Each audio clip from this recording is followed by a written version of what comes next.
Hey guys, welcome back to the Hear Me Roar pod. I am Tobi and my co-host is none other than the Kate Save, which you might know her from Shark Tank. She's also founder of BeFit Foods and picked up Telstra's Business of the Year award too.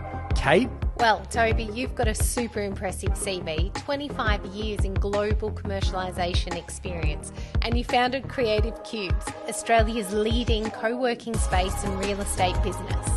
All right, let's get on with the pod. Kate, welcome back. Yes, another episode. How have you been this week? Really good. Yeah. And this last week I've had both of my girls in the district running cross country. And, Cool. you know, they're not top of their schools, but they have a go, which I love. And nobody loves cross country. Come on, like how hard is long distance running? I would argue on that. I love cross country only Did because I you? wasn't great in the classroom. Yeah. But I was amazing on the sports field. Oh, there And you so go. I kind of kind of even the score with all of my friends when they're getting A pluses and I'm getting sort of like B minuses at best. But then took them to the field, took them to the court, took them to the track. Yes. And they're like struggling to get out when I'm already gone. You smash them. Yeah, There you go. so sports was a good thing for me. Actually, my girls Yeah. really into music, theatre and dance. Yeah. But actually, what I shared with you last episode, I think, or the episode before with Guy, that my daughter has, it was actually Omar, changed schools. And one of the things in filling out the new student form was, what are your favorite subjects? And I turned to Maddie and I was like, fuck, I actually don't even know. What are your favorite subjects? She goes, sport. Yes. I went, what? What do you mean? Ah. Sim is happy to write. Oh God, I'm exposing her right now, but anyway. Yeah. Sim is happy to write a note to get my kids out of sport. Yeah. Whereas I'm happy to write the note to get them out of class. Yes. They can never miss a sports day. They Yes. can never miss cross country. They can Yes. never miss anything like that. Yeah, and my husband and I will always make sure we've taken the days off whenever they've got a sporting thing. And, you know, once a year we miss something, but our kids are used to us showing up for those Totally. things. And they really, really put it on. So if we miss something, I did the same. So I would never miss a sports day for my kids, Yeah. except I showed up to the school my daughter is currently in. She's moving schools in third term, but and we were the only parents. We were the High only school. parents there yesterday. Not kidding. High school. It must be different because Yeah. both our kids are year 7. Yes. And then I saw our daughter walking over. I said, Christian, she's coming over. He goes, nah, she'll be stopping at the canteen. She came over, had a little chat. Sure enough, it was can I have some money to go back to the canteen? But it was nice. We got to chat. Do you Spriggy at all? Do you know what Spriggy is? No. Okay, so it's like a debit card for kids. Oh. Yeah, you got to get on this, Kate. Kate, this I will love change your it. life. So good. So Maddie has a Spriggy card, Yeah. but she's gamifying Simone and I. Ah. So she's like, hey, Dad, can you put some money on my Spriggy? I want to go get a hot chocolate at lunchtime. I'm like, yeah, no worries. Hey, Mom, can you put some money on my canteen card? Because there's 2 different systems. yeah. I want to get a hot chocolate at school. So now she's pulled $20 out of both of us, not for a one hot chocolate, but I don't want to say manipulated, but she's played us both to put Clever. money on the different systems. Smart parents, smart kids. So I don't know. She's pushing the boundaries, this one. But one of the things that I think that you and I have in common, amongst a lot of other things, is we're both girl mums and dads. yeah. And coming up on our show today is Holly Bailey, who started a company way back in the day called Play Like a Girl. Love it. And so it spoke to me, and I had Holly on the vlog previous to podcasting and learnt all about her business. And we're going to get a massive update on where she's at, what she's been doing, how she's been doing it, and who she's been doing it with. So after the break, thanks to our guys at the Rise Network, we'll hear from Holly Bailey. Guys, I want to introduce you to Rise, a business cohort like no other. So what is the Rise Network? Rise Network is a curated inner circle of 10 to 12 like-minded peers designed to provide a confidential, high-trust environment where business owners and leaders can gain strategic insights, actionable solutions, and lasting relationships. Rise isn't just networking, it's a game-changing business support system. It has strategic problem solving built in, expert facilitation, actionable insights, long-term impact and authentic relationships, and it's based exclusively around high-trust cohorts. For your membership, you gain full access to Creative Cubes. That means you can drop in when you're on the run to use the meeting rooms, breakout spaces, or even just dock in for the day. We wanted to serve the underserved, the people that do need the help, do need the support, don't necessarily have the funds to be able to do it, and don't necessarily fit into one of these other organizations. And so that's where Rise kind of came from. So there you have it, guys. Go to werise.au, and I hope to see you at one of our cohorts soon. So Skater Kate. Yeah. On the couch we have Holly Bailey. Holly, welcome to the show. Thanks so much for having me. No worries. I was going to say I met Holly at the Port Melbourne Football Club. Is that right? Yeah. Oh, okay. So I'm now bringing guests on that you already knew. There we go. We've been on 2 segments over the last few weeks where guests have shown up and, hi, Tobi, good to see you again. How's things? And Kate's like, what? You guys know each other? So it's great. Now it's been exchanged. So good. So I don't know much about Play Like a Girl, but I know about your career from netball to the ladies football. What do we call it? AFLW? VFLW. Is it? VFLW. VFLW. Yeah. Yep. So tell us a little bit about how your career started. Absolutely. I'm here to enlighten you, Kate. So I started Play Like a Girl 9 years ago this year. Congratulations. Thank you. That's an amazing feat, just for the record. Thank you. I appreciate it. Yeah. And it definitely looked very different 9 years ago. It was sort of the seeds were being planted then, and now we're in a really different position. And even thinking back about our vlog, in what feels like a long time is a really short time, and so much has changed, and what we're able to do has really changed and evolved as well. I really started the business because I wanted to find a solution to some problems that I was identifying in my sport specifically. I'd grown up playing netball. That was my first love. I also grew up in a really sporty, competitive family, predominantly raised by my dad and my older brother. So all I knew was sport. All I knew was competing and getting out there. And in my netball, I'd love to do just that. I would play as many games a week as I could. Dad would be driving me around all over the countryside. I'm sure you two both relate to that. Yep. And I just loved every minute of it. And then I started to get to play in higher grades and different teams and things. And I really learned the hard way around how important our mindset is in terms of our performance. And I didn't have the language or any of this around it then. But I learned when I got into some higher grades, I started to think, maybe I'm a bit short. Maybe I'm not quite ready for that level. And I settled at a level that I was doing pretty well at. And then I got an opportunity to go and play at a grade higher than I thought that I was ready for. And I went along and I played really well. And the coach came up to me afterwards and he said, where have you been? And I just said, probably a bit short, or, not sure if I was ready for this. And just said, well, I just put a girl in the level above this one who's your height. So that's not true. Wow. And as someone who's been an all-in kind of gal and learned hard work from my dad, that was really heartbreaking to realize it was actually my own limitations. Own barrier. And that was truly the first seed of Play Like a Girl, because I just remember it washing over me like a wave and thinking, I do not want this for me and I don't want this for anyone else either. And it kind of sparked a little bit of a journey to go and find some solutions or tools and techniques that I could use to help me from that perspective. And I guess on that journey, I sort of also found, from a leadership perspective, there was also all of this tools and techniques and content and resources out there that I never knew about or never knew that existed, I suppose. So I was starting to learn all of these different things, a lot in the context of work and just on my own sort of personal discovery, and thought, why are we not teaching this in sport? This would be ideal, and I wish I had to learn it a little bit sooner. So that was sort of the beginnings. Mm-hmm. And so that was the reason why I really started. And then over the last couple of years, it's sort of shifted. That still exists, and that's still a really important piece of work that we do for the women and girls in our community.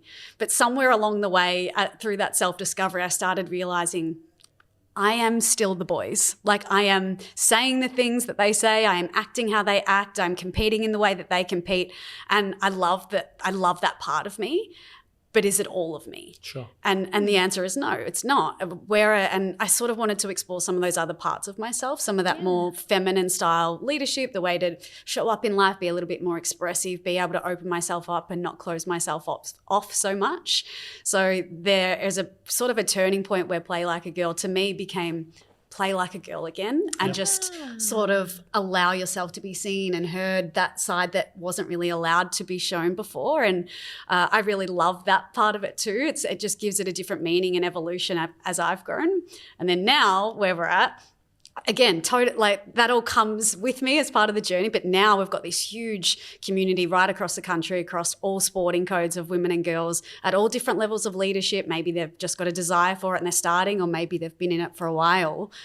Those skills that we learn through sport are directly transferable into our roles as leaders, whether it's in our community or our careers. So now we actually have an opportunity to have an impact on the leadership gap in this country, because we've got thousands of women and girls across this country with a desire for leadership. We've got to enable that, make sure they've got the skills and confidence to do it, and then help them find those roles where they can get out there and lead. So if I'm a first-time listener and there's a chance that someone's dialed in or streaming right now for the first time, play like a girl. I know what it is, but like, can you just give us the elevator pitch on, as if I'm learning about it for the first time? It's such a good question, because I love telling the story. And people are like, yeah, I know the name, but what is it, Hol? Could you give us a little bit more info? So we exist for the empowerment of women and girls through sport. Yep. The way that we do that is through leadership development programs. We have a nationwide community where we have networking events and guest speakers coming along. We've got all of those good resources that I found along the way in one location. So if there's anything as a woman in sport that you need,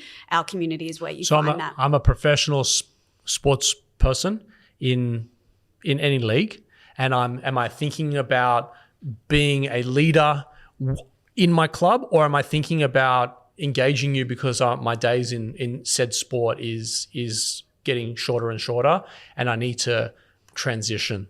Both.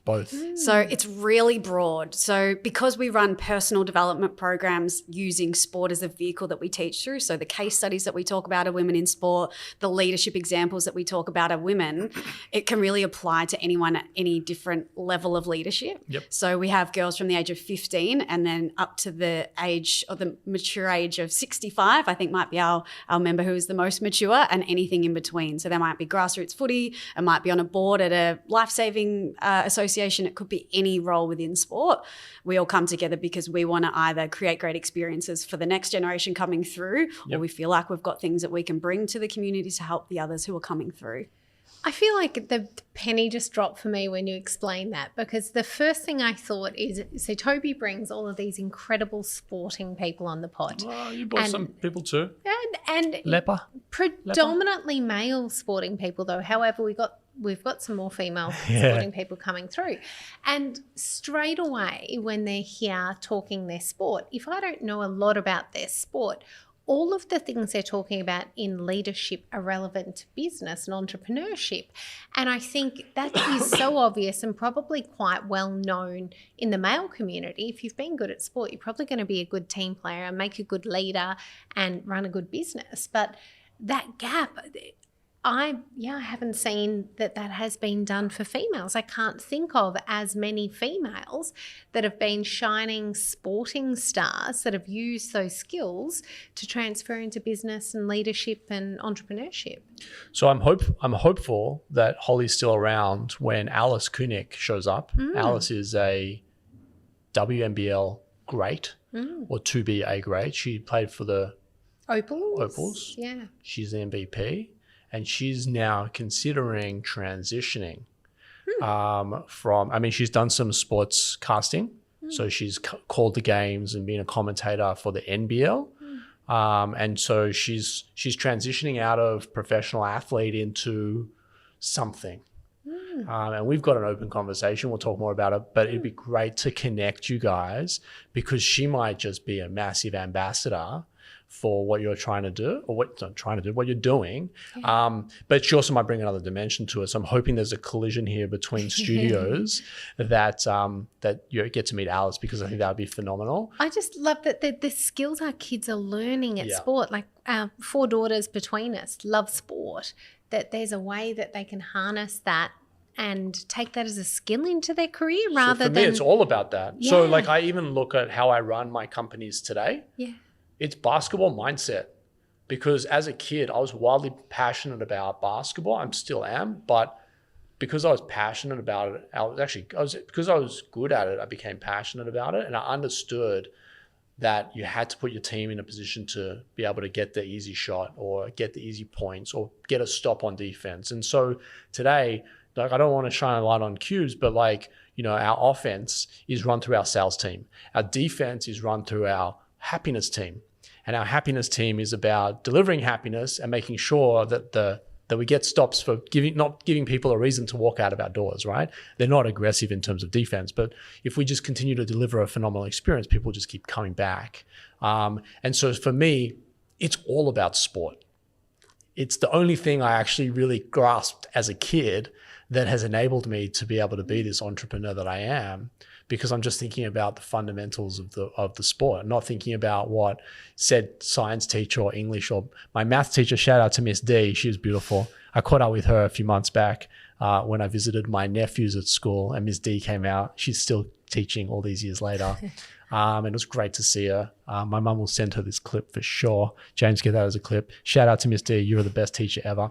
But I don't think about the theoretics. I think about the application of what I needed to achieve on the court, and I've applied that in business. I completely relate. Yeah, I really relate to that. At school, I loved playing sport. That was kind of my domain. I didn't find a love of learning until later. So the way that I learned skills and how I could perform was through sport. Yep. And I can't imagine life unfolding this way if it wasn't for growing up in sport and recognizing that the skills that you learn through sport are transferable. And the one that's coming to mind immediately that came sort of came up lately, I live in a world of sports metaphors, and there was one that I really resonated with lately, talking about like business like sport is a contact sport. You have to be all in. You cannot hesitate. There are going to be severe ups and downs. You have to be in the game, committed to really win. Mm-hmm. And I just love thinking about it is a contact sport, whether it's public speaking or whether it's getting the nose or whatever it might be. Those things are things that we've dealt with through our sport. You know, we have to show up on Monday when you had an awful game and a big loss, and you've got to show up, keep training for no obvious result immediately. And like you, I pick things up much faster through the context of sport and metaphors than I do reading, you know, a technical book. For sure. And so like basketball, there's a 24-second shot clock. We have a 24-hour clock in our day, right? And my kids, you mentioned before, we've got 4 girls between us, sometimes spit the dummy. Maybe that's a sports metaphor as well, but or a quote. And they get down on themselves. And I'm in there going, lifting their head up. I go, hey, we get to reset the shot clock in the morning. Don't worry about fumbling the ball on this play, i.e. messing up today.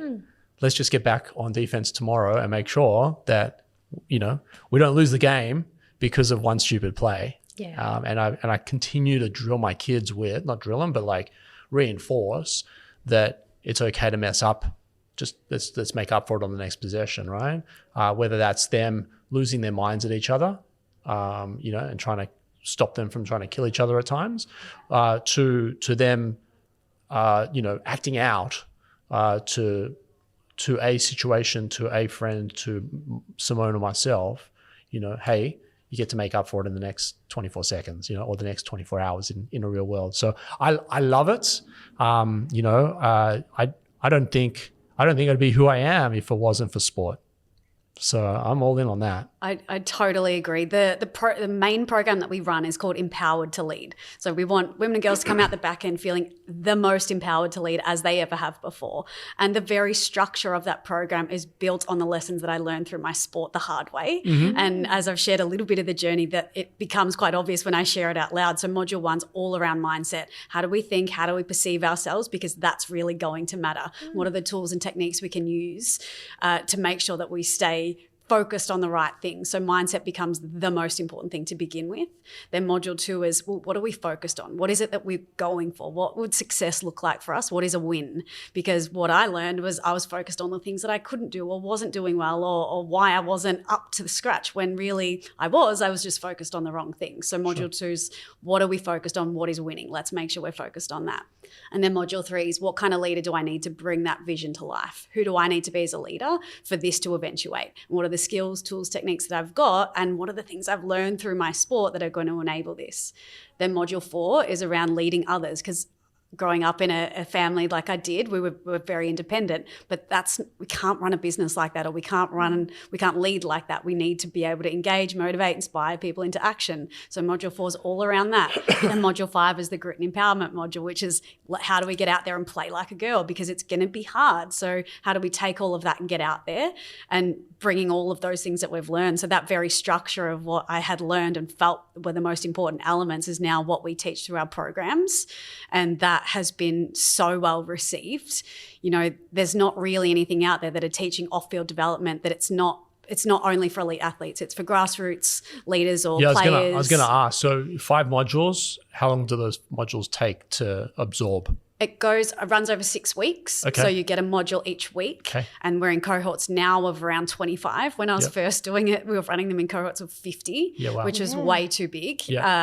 But the way that happened was when I released the pilot program, I'd been running workshops for years and thought, I can't continue. It's not sustainable like this. I want to try and scale. So we built an online program.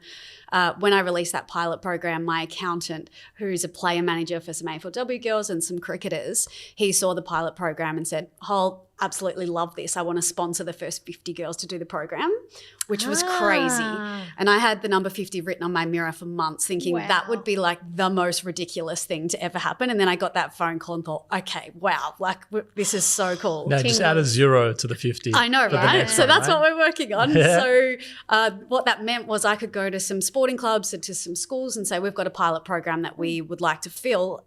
And we filled it really quickly because we had 50 spots. So I ran it that way the whole first year. We ran 5 programs like that. And we continued with that model to be able to commercialise, because if we're going to grassroots or community clubs or even state level sporting programs for women, it's unlikely they're going to have a lot of budget to spend on leadership programs. So got 2 questions for you, and I'm sure there'll be more. But who is your customer? Great question. And if your customer can't afford it, how do you supplement that to enable it to go forward? Great question. So we have 2 customers. One customer are our women and girls who do the programs and are part of our network. As individuals, yes. And then our other customer are our corporate partners and local government. So I would say 90% of our revenue comes through corporate partners. And the way that we activate that, a corporate partner will come along and buy a pack of scholarships for our program. And then thanks to Hopper Motor Group or thanks to Tal Insurance or someone like this, now we have 20 scholarships for our upcoming program. Everyone apply. And so now we get hundreds of people applying for the program because we have fully funded scholarships available pretty much all the time. Wow. So this has got me thinking, Kate, I'm talking a lot. No, I love this. This is I'll keep going. So we're actually quite philanthropic as an organization. We do, and this is not in the sports world. However, we could probably swing it towards the sports world. We do a program called Pitch for a Spot, which you're familiar with. Yeah. People get to stand up in a Shark Tank environment and pitch their business, and the winners get 12 months rent-free at Cubes. I wonder whether or not there's an opportunity to collaborate to bring some awareness. Because, by the way, Pitch for a Spot, the program gets hundreds of thousands of views. Like, we get hundreds of applications. Only 10 people get to stand up on the night. Otherwise, we'd be there for months. And there's an entertainment value as well. We want to see some people hit the wall. You know, not in a negative way, but just brutal. Yeah, it's part of it. And then on the flip side, if anyone's listening, there's a little trick to the game. He's a past winner actually of Pitch for a Spot. Nice. Look how well he's doing. So shout out to James at Purpose Productions, who was it year 1 or year 2? Year 2 was Hawthorn. Year 2 Hawthorn. So we've done over 900,000. We've done 9 events. We've done over $900,000 worth of giveaway. But I just wonder whether or not there's an opportunity to collaborate to bring a focus, and I don't know how to do it because I don't know if it's modularized but there's got to be a way that we can sort of shine a light on Play Like a Girl because it gets hundreds of thousands of views. And this year we're actually I can't say it yet, but we're partnering with one of the biggest companies on planet Earth, and it's in the AI space, and it's really exciting. But I just wonder whether or not there's something there that I can give from a philanthropic perspective to shine light on all the great work that you're doing and hopefully inspire people that are on the field wanting to potentially get off the field to do something different. And then on the flip side, people that are off the field wanting to maybe try and dabble in this. I don't know, but I've got this massive resource at your disposal. You just got to let me know how to shape it. I really appreciate that. I would love to continue that conversation. Our whole business is built on partnerships and meeting people like you two that are, really trying to offer as much as we can to help each other win. We all know how hard it is in business, and Cubes has been such a important part of our journey. When I first became a member here, we didn't even have a program yet. Sure. I came in here just after COVID to film all the content, and when I walked in, I thought, okay, this is cool. Yeah. We'll film it in here. And there's been 3 or 4 iterations where we've done it all in here. And now when we have our media days, we have 20 girls from all different sporting codes coming in all their gear, sitting on the bleachers, taking photos and doing really cool stuff. And I mean, the people that do our videos, we met through here, and I've met so many different people through here, and it's the network not only that I get supported by, but we can use for our community to help them grow as well. So it's been such an important part of our journey. So it's working. It's working, because that was the theory. And in the classroom, I was, with being theoretical about what we wanted to try and do, and we're doing it. It's great. My next building is in Balaclava, which isn't too far from here, but actually the theme of it is open court. So I think we need to do something that has you woven into that community as a backdrop to the athletes and people that you bring in, being in a space called open court. I know it may be not open field or cross country. She did track. netball. It's every code. We have women from every code. But the court aspect is like, I find myself watching the footy. Like, I get dragged to the footy by my father-in-law, who he's just the North Star for me. And I'm not a footy person because I grew up in Sydney. That's the way it is. But I get dragged to the footy, and I often find myself saying, we're sitting courtside, but we're not, because it's not a court. So I'm very basketball minded. But yeah, let's try and figure out a way. I don't know if it's just a facilitation and the space to help nurture, or whether or not there's a program that could be run from there, and people can come and actually check in and use the space to complete their modules. I don't know. There's something, but like we're girl parents. Yeah. I'm really proud to be a girl dad, and I think when I first met you, it could have been just pre or post the movie that came out, Ride Like a Girl. Yeah. Yeah. And that resonated with my daughter Maddie. Yeah. Who doesn't? They do ride horses. Not far from your place, but actually they like to ride surfboards, and Kate used to ride a skateboard. Love it. But like this all speaks to me, and I'm in a position where I can try and help. So let's help.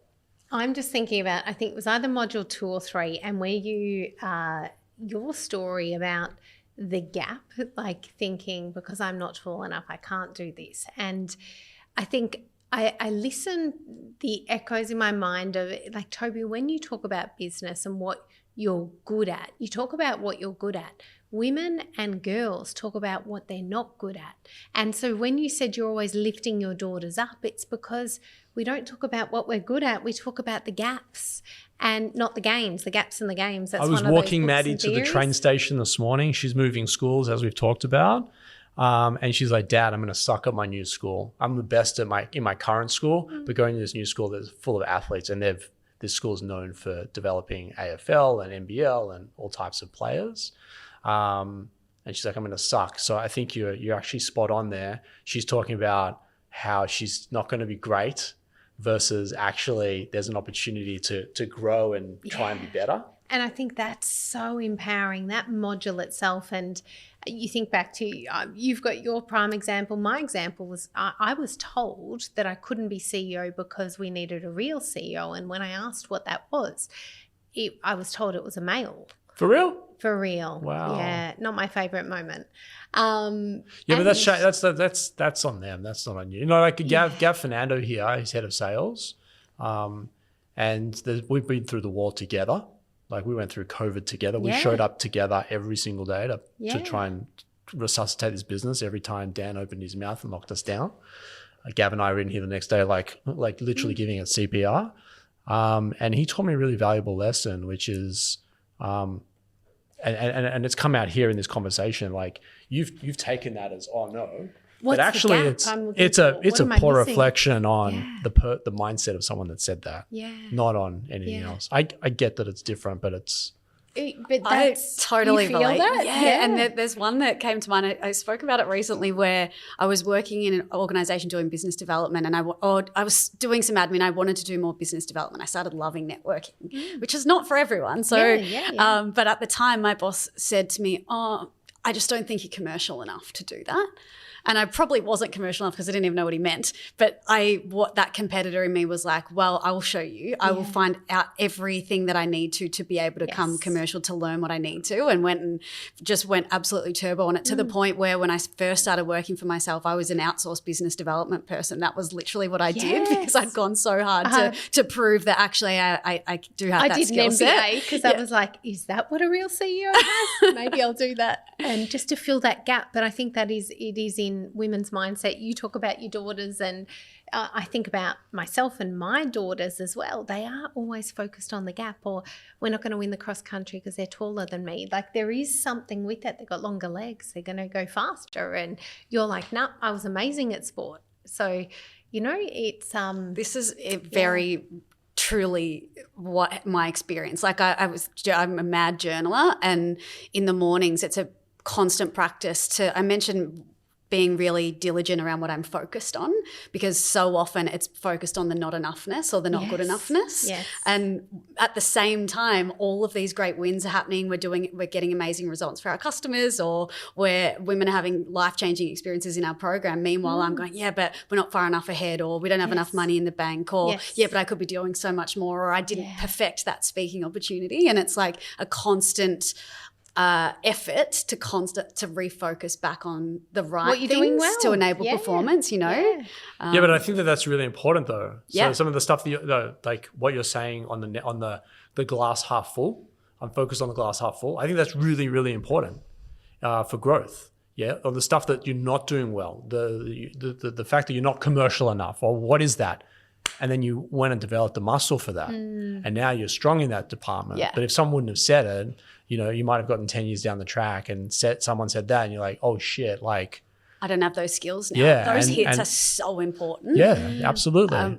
We did a marketing campaign for International Women's Day this year, and the theme was do it anyway. And we had myself and a whole bunch of our members actually in this room filming content, and we had them come and share stories of when someone said this and I actually went and did it anyway, and here's the result. And it was one of the most empowering things. It was one of the most powerful campaigns we had done, and it had me reflect on all of those moments. I had people saying Play Like a Girl is the worst idea for a business name, and you know what? We did it anyway. And got told you weren't commercial enough. You know what? I'm going to do it anyway. I've got this beautiful big sort of branded car with all our values all over it, and that's a great thing, but also that means you're also recognised and the car has been damaged or vandalized at times for the same reason, but it's like, well, that's okay. Like if that's their experience, sure, but I'm going to drive it anyway because the meaning behind it is so much bigger. Do you know what it is? Sometimes it's the loud minority. It's not the silent majority. Yeah, it is. No, I'm being dead serious. I face this battle as well every single day, not on a personal level, but as a community, where there's rampant anti-Semitic behavior going on all over the place. But it's just one idiot that got the attention of someone that's got a camera that the video went viral. It's not how the majority think. So someone vandalizing your car because of the values you've written there or whatever, unless you've pranged the car, Holly, you just covering up? No. It was spray painted with foam saying man. Oh, wow. Oh, yeah. Yeah, so that's the loud minority. Majority of people do not feel that way, unfortunately, because they're loud and because it is so in your face. It brings attention, but most people don't feel that way. And I'd be shocked if I was wrong on that. I'm not right on a lot, but I'd be shocked if that wasn't. But either way, you've got to use it as fuel, and you've also got to put it in perspective, right? So someone might take a ripper mark or make a massive tackle. Like that's one possession in 2.5 hours or four quarters of footy, or, someone might dunk on someone. You got to, all right, cool. That hurt. All right, let's go back, and I've got a really, really great friend who is now the CEO of Baby Bunting. And he used to say to me a lot, he's like, the way he has gotten to where he's gotten is he's prepared to lose for so long, and then he's won where it counted, right? But everything was lessons and life lessons and painful lessons and tough pills to swallow, and like taking it in the teeth, not physically, but just kind of like, fuck, that really hurt. But now he's the CEO of Baby Bunting, right? Public company, stock's doing really well. He's flying, he's earning serious money. But all of those losses took him to that position, right? Yeah. I'm not saying he was losing forever. He had some amazing success, but he said he learned the most in the toughest times when he wasn't getting the scores on the board. And now he's scoring in a big way. So I think it's all part of the journey.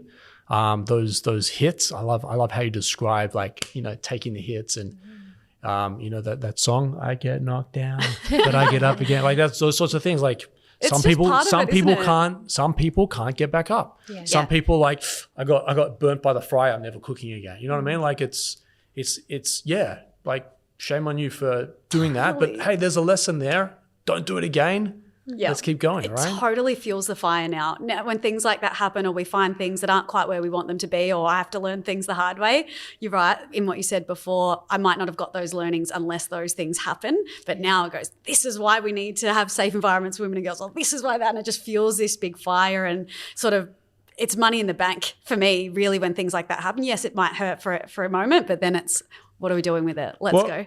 The guy that's sitting behind these cameras here, he could tell you a few tough stories, and look at him now. He's flying and things are great. But if it wasn't for that grit and determination to want to prove, maybe not necessarily to their world, but to himself or to yourself, that you deserve better and you want better and you're striving for better. And, my friend Phil Handy, who, again, professional coach, he has a brand called BYOG, which is Be Your Own Goat. Be your own goat. Be your own greatest of all time. That is awesome. Forget about I almost had a brain fart. I was like, what was it again? No, BYOG. It's be your own goat. And professional athletes are wearing that stuff now, and I think it's a mindset more so. But I value what you're doing. I have high value and high regard for what you've set out to achieve and what you're achieving, and how you're going about it is very, very inspirational. And if you're not proud of yourself, fuck, I am. I'm really proud of you, and I want to try to get around you as much as possible. And I don't think I need to kick in any doors, because you're capable of doing it yourself, but just give you a safe place to continue to do your best work, and maybe BYOG. BYOG. I really like that. I was thinking bring your own game, or but I like be your own goat. Yeah, I love that. Just focus on you. I said to Maddie the other day, like, she's devastated that she's leaving some friends behind. She's transitioning to a new school, and I'm like, you got to focus on, like, being the best that you can be. You can't carry that weight on your shoulders, not at 12 or 13 years of age. And you've just got to focus on being the best. You got 24 seconds, i.e. 24 hours in this day. Make it your best day ever. And I think that you live that, and you're delivering that. And I think you're empowering a lot of people in the wake of your trailblaze. And I think you're doing great. So keep going. We're going to cut to a quick break from our friends at Luna, and then Kate and I will be back. Luna.co is a great place for you and your business to start off with phenomenal accounting and legal services. So if you're a startup or a scale-up looking for legal and finance support, or alternatively looking to raise capital, Luna.co is where you need to be starting off. Skater. Yeah, I love that. So empowering. And each of those modules, I can think about times on my journey that I would have loved some extra resources, skills, anything to get through. And I can just see the benefit for the girls going through those programs, and hopefully going through the schools. Like, imagine how cool that would be through both of our kids' schools. Yeah. And you said you'd met Holly at Port Melbourne Football Club. Yeah. We should get Holly in front of Marco at Melbourne Victory. Absolutely. We were just I took the girls to the women's grand final. Marco invited me over to the stadium, and we watched the unlucky. They lost in overtime by penalty shootout by 1 goal. So the Victory lost the grand final of the women's game, but my girls were in it and loving it and thriving. Yes. So I think we got to introduce Holly to Marco and see whether or not there's opportunity at the Victory Football Club there for her.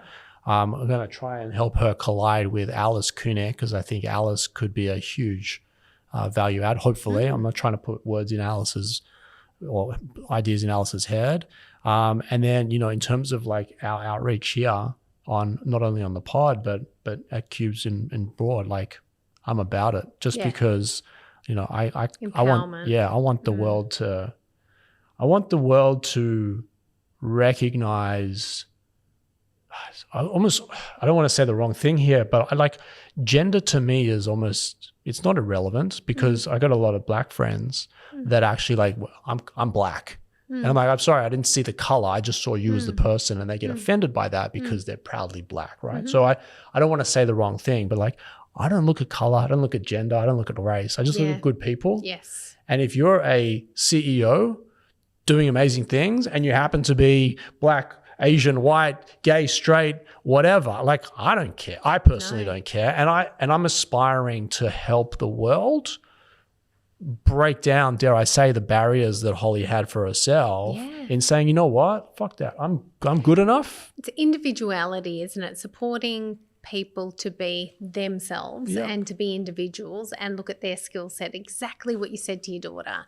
Be the best that you can be, your greatest of all time. And the world needs that. Someone else. Yeah, and the world needs that. I need you to be the best Kate, because I can't be Kate. Yeah. And I'd like to think that James needs to be the best James that he is to be, right? We don't need more sheep, that's for sure. That's right. So I think what Holly's doing is amazing. The fact that she's doing it for girls to create this equilibrium and balance is fantastic, and I'm all in. Yeah, get behind it. All right, guys. We'll see you on the next episode.